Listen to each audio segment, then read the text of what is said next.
What is going on, everyone? This is Jawbo. I'm your host, Brendan Bryan, and these are my power rankings for the NASCAR O'Reilly Series after the 10th race of the year at Kansas. Let's get started.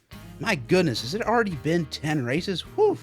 Kansas, man, put on a pretty good show. It usually does in the O'Reilly Series, and it was off to a nice, smooth start right off the bat. And oh my God, Carson Quaffel's flipping. Oh my goodness. Oh, geez. You don't see that too often in NASCAR in general, and let alone at Kansas. My goodness. Of course, he goes off the bumper of William Byron, a Cup guy coming down to the O'Reilly Series to poach, and he got him. He got all of Carson Quaffel there.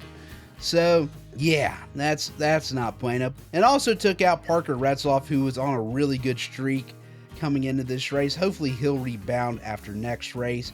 But yeah, that sucked. That really sucked. Anyway, Brandon Jones, my goodness, the guy finally shows up. Not saying he hasn't had a really good race at Darlington, and has had other good races this season, but really started to put his foot down today. Ran great throughout the whole race, pretty much. Won both stages, if I remember correctly, led a ton of laps. But in the final stage, it just kind of came apart, sadly. He just didn't have the pace the leaders did. Once he kind of got shuffled back into traffic, he was done. So, sucks for Jones, but really good showing for that team. The race ultimately came down to a battle between Taylor Gray, Sheldon Creed, and Justin Allgaier. Now, it all came down to strategy. Taylor Gray performed the undercut. He pitted the first out of the cars and got a really big gap, surprisingly, over Creed and Allgaier. Creed, though, was able to track him down, though, over the course of the run with his fresher tires, and Allgaier was really coming on fresher tires as well.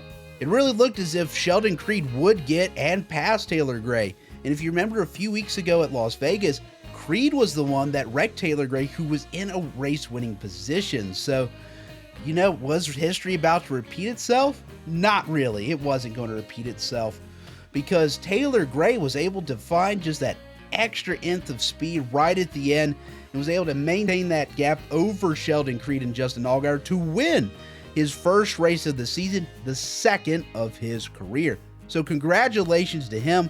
That was a really, really big win for the young man.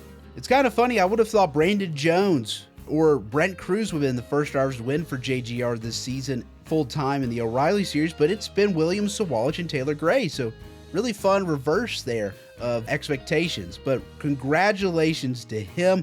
All right, now taking a look at the power rankings. The first thing you're going to notice, hey, we're down to 29 drivers. What happened? Nick Sanchez, man, didn't race again this weekend. I don't know what's going on with that AM racing team. I guess they're done, but yeah, that's like, what, 3 weeks in a row Nick Sanchez has not raced. I'm dropping him from the power rankings until further notice, which really sucks because I've said it multiple times. Nick Sanchez is a top driver in this series. He just needs, a ride, essentially, to prove it. So, really sucks that that team couldn't come back as of yet. Hopefully, Sanchez finds a ride very soon. So, as you kind of can see throughout the rankings, you see a lot of little movement at the bottom. That's mostly because Sanchez is no longer in the field. But really good results for a lot of these guys. But before we get to those results, let's talk about Austin Green. If you have been watching the Clunkers Showdown series on my channel, which follows the back end of the field in the Cup series, you would know that Cole Custer is on a streak right now, as of recording this video, of 9 straight finishes without finishing in the top 20. So 0 finishes in the top 20 the whole season so far. And Austin Green, a driver who I actually had some pretty high expectations for entering the season, is doing the same thing right now. He is the only full-time driver in the O'Reilly Series without a top 20 finish. So, yeah, keep an eye on that. That streak could go on for goodness how long, but he's up to 10 now, and Custer's at 9. So, who's the ultimate clunker here? Is it Custer or is it Mr. Green?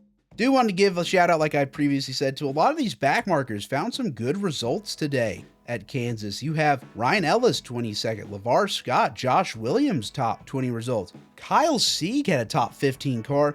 I don't know what happened at the end of the race, but he ended up 25th. And how about Patrick Staropoli finally getting back on track with a top 15 result? Not too shabby for the eye doctor. And as you see, Harrison Burton continues to struggle with Sam Hunt Racing. Another poor result for him, but a really good result for his teammate Dean Thompson, who scores another solid result, 11th place. Jeremy Clements, solid top 15. Anthony Alfredo, not so good, 30th. Jeb Burton, solid top 15. Brendan Poole, solid top 20. And finally, Sam Mayer gets a good result for once. Again, he's had the pace all season, just has not had the results to really show it, and he finally gets it done here. A ninth place finish. Hallelujah. That is a long time coming for him. Ryan C., good result, top 10. And as you see, your biggest loser of the week, Parker Retzloff, for finishing pretty much dead last, being caught up in that lap 1 incident. Not his fault at all, but the drivers in front of him had better results than he did. In 12th, you see Brent Cruz, a good result, 5th place finish. Good result for Brandon Jones, but what could have been for that race team?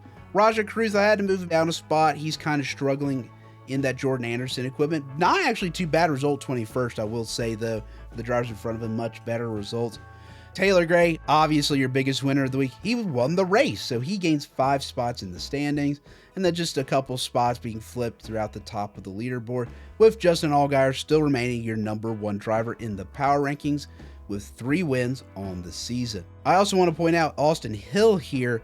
He's continuing to struggle as of recent, so if he has another poor result, don't be shocked if Sammy Smith or Carson Kwoffel jump him in the rankings. Well, there you have it, everyone. Thank you so much for listening to my weekly NASCAR O'Reilly Series Power Rankings on Jabo. I've been your host, Brendan Bryan, and I will see you all next time after Talladega.